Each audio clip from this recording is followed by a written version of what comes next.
సనాతనం హిందూ జాతీయవాదం YouTube channel. కాషాయ దండ మాత్రేణ యతి పూజ్యో నసంశయ అంటుంది శాస్త్రం. అంటే కాషాయ వస్త్రం ధరించి దండము చేత పట్టుకొని ఎవరైనా వైదిక ధర్మాచరణను ఆచరించే యతి ఉన్నట్లయితే వారు ఎల్లప్పటికీ పరమ పూజ్యనీయులే అని అర్థం. అటువంటి యతి చేతిలో ఉండే దండం అర్థం ఏమిటంటే ఏకదండి, ద్విదండి, త్రిదండి. సన్యాసాశ్రమం పుచ్చుకున్నవారు చేతిలో కర్రలు ధరించి ఉంటారు. వాటి అర్థం ఏమిటి, వాటి విశిష్టత గురించి తెలుసుకుందాం. వైరాగ్యానికి, సాత్వికతకి ప్రతీకలు ఆ కర్రలు. అంతేకాదు సన్యాసాశ్రమం పుచ్చుకున్నవారు నమ్మి ఆచరించే సిద్ధాంతం, తత్వం, మార్గం, ఆలోచనకు అనుగుణంగా ఉంటాయి కర్రలు. ఆ కర్రలు కొన్ని సన్నగాను కొన్ని లావుగాను ఉంటాయి. ఆ కర్రల్ని దండములు అని అంటారు. అవి 5 అడుగుల ఎత్తు ఉంటాయి. మనిషి పంచభూతముల సమ్మేళనం.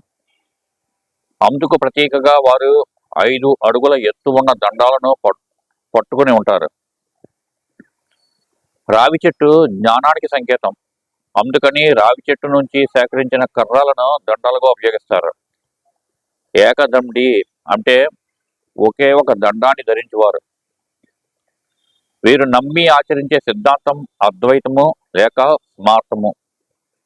జగద్గురువులుగా ప్రసిద్ధి చెందిన శ్రీ ఆదిశంకరాచార్యులు ప్రతిపాదించిన సిద్ధాంతం. ఈ సిద్ధాంతం ప్రకారం జీవాత్మ పరమాత్మ ఒక్కటే, వేరువేరు కాదు. కేరళ రాష్ట్రంలో పూర్ణా నది ఒడ్డున గల కాలడి అనే చిన్న గ్రామం శంకర్ల జన్మస్థలం. 2 కర్రల్ని ఒక్కటిగా కట్టి ధరించి వారిని ద్విదండి స్వాములు అంటారు. వీరు నమ్మి ఆచరించు తత్వాన్ని లేదా సిద్ధాంతాన్ని ద్వైతము లేక మధ్వము అంటారు. ఈ సిద్ధాంతాన్ని ప్రతిపాదించిన వారు శ్రీ మధ్వాచార్యులు. వీరి సిద్ధాంతం ప్రకారం జీవాత్మ వేరు, పరమాత్మ వేరు.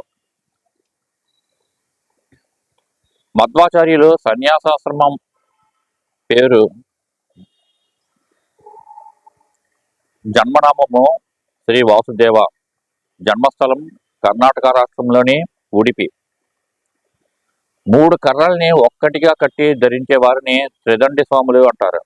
వీరు నమ్మి ఆచరించే తత్వాన్ని, సిద్ధాంతాన్ని విశిష్టాద్వైతము లేక వైష్ణవము అంటారు. ఈ తత్వాన్ని, సిద్ధాంతాన్ని ప్రతిపాదించిన వారు శ్రీ రామానుజాచార్యులు.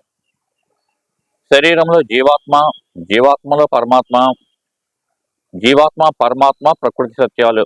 ఈ 3 నారాయణ తత్వము అని వీరి నమ్మకం, సిద్ధాంతం. శ్రీ రామానుజాచార్యులు జన్మస్థలం తమిళనాడు రాష్ట్రం చెన్నపట్నం దగ్గర ఉన్న భూతపురము. దీనినే శ్రీ పెరంబుదూరు అని చెప్పి అంటారు ఈ ఊరిని. వీరి జన్మనామం ఇళయ పెరుమాళ్. భారత్ మాతాకి జై.